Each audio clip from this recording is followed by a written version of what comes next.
They should have run. That's what dogs do when horns blare, when engines roar, when chaos breaks loose. But these two don't. They stay. And what they're doing in the middle of that highway has every driver slowing down, hearts pounding. It's just after dawn. Rush hour begins like any other. Tail lights blinking, engines growling, commuters yawning into coffee cups. Then suddenly, traffic stutters. A ripple. A pause. In the middle lane, two dogs weave between tires and metal. One is tan, limping badly. The other is smaller, wiry, barking sharply at anything that comes too close. They're not strays sniffing for scraps. They're circling something on the asphalt. A third dog, black fur matted with dirt, lies motionless, twisted awkwardly on the pavement. His flank rises with shallow, shaky breaths. His legs don't move. Someone gasps from a car window. A horn blasts. Then another. Still, the dogs don't flinch. The tan one nudges the fallen dog's side with his nose, tail stiff.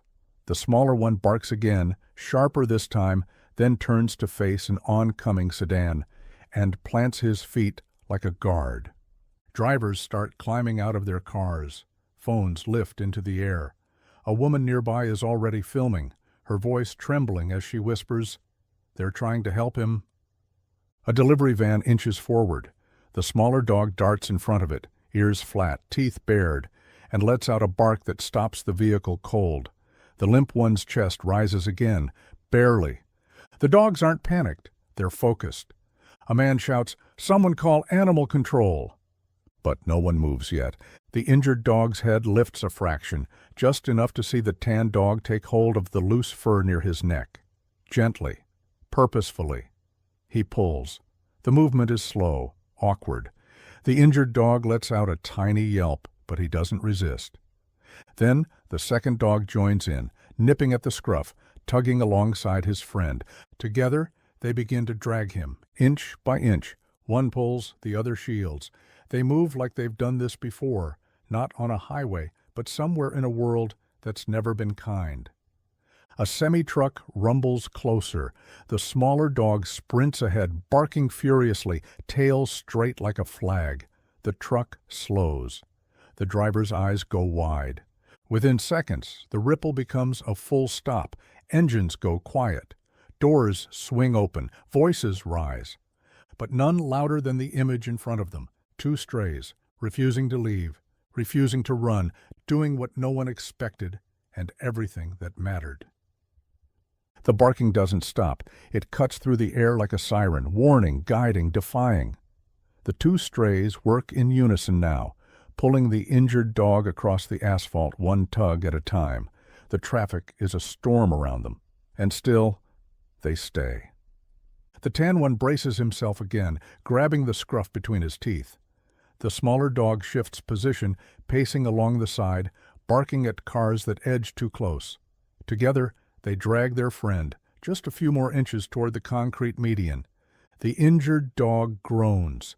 His front paw scrapes across the rough road. He whimpers, but he doesn't resist. He trusts them. A minivan accelerates too quickly, skidding to a stop just feet away. The smaller dog lashes out, barking until the tires back away. The driver curses from behind the windshield, but he doesn't move forward again. From the sidewalk, a woman pulls out her phone. "I'm calling animal control," she says, but her voice shakes. She lifts her camera again. No one intervenes. No one knows how. The tan dog slips briefly, his injured leg buckling under the strain. He stumbles, cries out, but doesn't stop. The smaller dog circles back, bumping his side, nudging him like a teammate refusing to quit. A horn blares directly behind them. Another car swerves and grazes the smaller dog's haunch. He yelps, high, sharp, and terrified. For a moment, he disappears beneath a blur of tires. Gasps erupt from the crowd. Then he reappears, limping, shaking, and walking straight back to his friend. The two resume their work, one dragging, one shielding. The black dog's tongue lolls out now, eyes fluttering open. He tries to move, fails. His body jerks as the others pull him another foot toward the median, one tire at a time, one terrifying second at a time. Behind them, traffic is slowing, more from disbelief than courtesy. Some drivers wave others down. A motorcyclist hops off his bike, throwing his hands up to flag oncoming vehicles. His voice cracks as he shouts, "Give them space!" Someone else appears beside the sidewalk woman. "Should we help them?" she asks, but her hands don't move. The dogs do. With the last surge of strength, they cross into the narrow space of the median. The tan one collapses beside his friend, chest heaving. The smaller dog stands guard at the edge of the concrete, teeth bared at a honking SUV. Then, finally, quiet. No cars move, no people speak, they just watch. 3 dogs in the middle of a road, one injured, one bleeding, and one standing between them and the world, risking everything for each other. The traffic is now frozen, cars idling, doors open, drivers standing still like they've just witnessed a miracle. In the center of it all, the tan, limping dog pants beside the injured one, his tongue lolling, body shaking from the effort. The smaller, wiry dog still stands guard, face smeared with dust, limping from the bumper hit. And somehow, they've made it. They're in the median. Luis, the motorcyclist who waved down the lanes, is the first to move. He jogs into the divide, holding his hands up. "Don't get close," he warns over his shoulder. "They're protecting him." From behind him, Tomas, a delivery driver with a deep brow and broad shoulders, pulls his truck sideways across 2 lanes. "I'm blocking the road," he mutters, climbing out. "Let 'em breathe." Erica, still holding her phone, lowers it and wipes her eyes. "Animal control's on the way," she says, voice cracking. "They said 5 minutes." She kneels down just outside the curb, jacket in hand. "I have something soft for him," she whispers. But the smaller dog doesn't care. The moment she moves forward, he charges, teeth bared, bark sharp. Erica freezes, arms raised. Okay, she breathes. "I'm not trying to hurt him." The tan dog stands too now, stiff-legged, body trembling, but alert. He limps forward and nudges the smaller one, pressing his head against his side. A warning, a calming signal. The smaller dog stills, eyes fixed on Erica, but he doesn't lunge again. The injured dog lifts his head weakly. His ears twitch at the voices, the scent of humans in the air. The crowd grows. A few people climb onto the hoods of cars to see better. A teenager films from the bed of a pickup truck. Someone whispers, "This is going viral." The moment feels suspended in time. Then, siren. A small rescue van turns into the lane. People step back. A volunteer team exits fast, one holding a blanket, another with a soft carrier and medical kit. Luis steps between them and the dogs. "Go slow," he says. "They're not letting anyone close." The lead rescuer nods. She crouches low, avoiding eye contact. "We're here to help," she says softly, more to the dogs than the people. The tan dog growls. The smaller one barks once, hoarse and exhausted. But they don't attack. They just refuse to leave. As the rescuers approach the injured dog, the smaller one circles once, tail stiff. The tan one moves toward his side, placing himself between the hands and the injured body. One of the medics halts mid-step. "This is unreal," she whispers. Then, in the middle of the tension, a photo is taken. 3 dogs, one lying still, the other 2 standing over him like sentries. By the time the injured one is lifted into the arms of the rescuers, people are crying, clapping. Some don't even realize they've stepped into the road to help hold the line. The smaller dog paces beside the stretcher. The tan one limps behind, and no one dares suggest leaving them behind. The clinic lights are bright, too bright after the chaos of the road. Fluorescent white beams down on 3 muddy bodies splayed across clean steel tables. The injured one lies still, leg wrapped in gauze, chest rising in steady rhythm. The other 2 hover close, flinching at every unfamiliar sound. Their ears twitch, but they stay. The vet techs whisper among themselves. They wouldn't let us separate them in the van. They're not just bonded, they're family. In the corner of the room, the smaller dog paces, nervous, alert, watching the humans with sharp, wary eyes. He's wiry, fast-moving, despite the swollen bruise on his side. The tan one limps beside the injured dog, licking his muzzle every few minutes. He winces with every step, his front leg stiff and scarred. One of the volunteers, a soft-spoken woman named Riley, leans close to the table. "He has a fracture in his back leg," she murmurs, pointing to the black-furred one. "We're splinting it for now. He'll walk again." The head vet nods. "And this big guy?" He gestures to the tan dog. "Old injury. Looks like it healed crooked. Probably been like that for years." Riley smiles faintly. "Still limping forward, huh?" The smaller dog growls softly from the corner. Riley chuckles. "And this one?" "Full of fire." Another volunteer, Marcus, sits on a stool, watching them in silence. "I think we should name them." Riley glances over. "You got something in mind?" Marcus points at the tan one. "He's the one who pulled the injured dog across the road, barely able to walk himself. That's strength. That's loyalty." "Hero," Riley nods. Marcus gestures to the wiry barker. "This one never stopped fighting, never left his side, not for a second, always watching."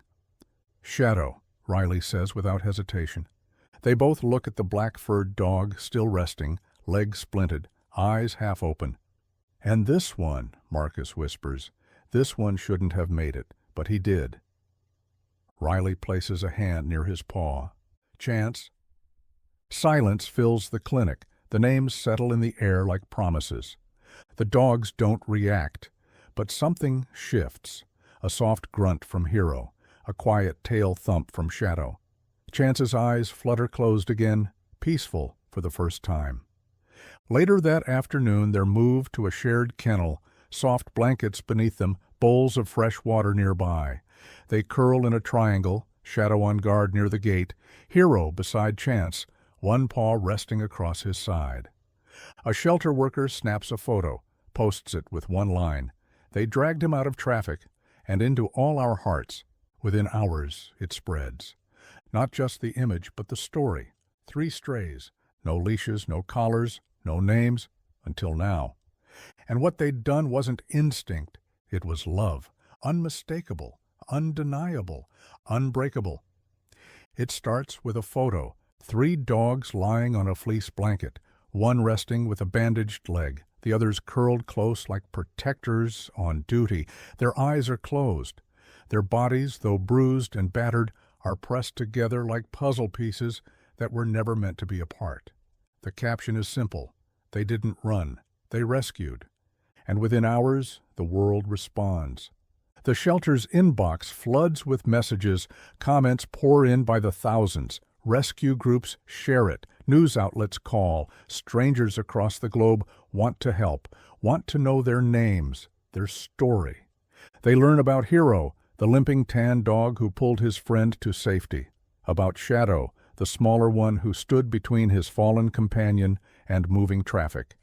And Chance, the one who nearly didn't survive, but did. Riley reads the messages aloud to the team. Someone in Oregon wants to fly here to meet them. A family in Canada offered to donate their medical costs. And this one, "I'll take all 3 if it means they stay together." Marcus shakes his head, laughing. "Not splitting them, not even a question." The shelter posts an update. "We've received hundreds of offers, but these 3 are a package. They stay together." More messages arrive, more support, more love. But it's a quiet woman from 2 towns over who walks in 3 days later with mud on her boots and tears already in her eyes. "I saw the photo," she says to the front desk, voice shaking, "and I knew. I have the space. I have the time. I don't know their past, but I want to give them a future." Riley steps into the room. She's heard the same from others. But something about this woman feels different. So she says, "Come meet them." In the kennel, Hero lifts his head first. Shadow rises next, still cautious, but calmer now. Chance, still healing, blinks slowly. The woman kneels. She doesn't reach out. She just waits. And after a long pause, Hero limps forward, presses his nose to her hand. Shadow follows. Chance rests his head against her shoe. A week later, the adoption is finalized. 3 dogs, 1 family, new names added to the file, adopter approved. Bonded group must remain together. Adoption complete. The last photo the shelter shares shows them running, Hero steady but strong, Shadow darting ahead with his tail flying, and Chance trotting behind, still favoring his back leg, but free. They're in a fenced yard now, grass beneath their paws, a porch nearby, a new world, no horns, no shouting, no fear, just home. The post ends with one final line. They survived the streets together. Now they'll have a home together. And in a world full of noise, that truth is all anyone needed. They could have run, most dogs would have, but they stayed in traffic, in fear, in pain. They dragged their friend to safety, stood guard over him, and refused to leave even when help arrived. That kind of loyalty doesn't need words, it just needs to be witnessed. If this story touched your heart, hit that like button, leave a comment with your favorite moment, and don't forget to subscribe, because sometimes the most powerful rescues come from each other.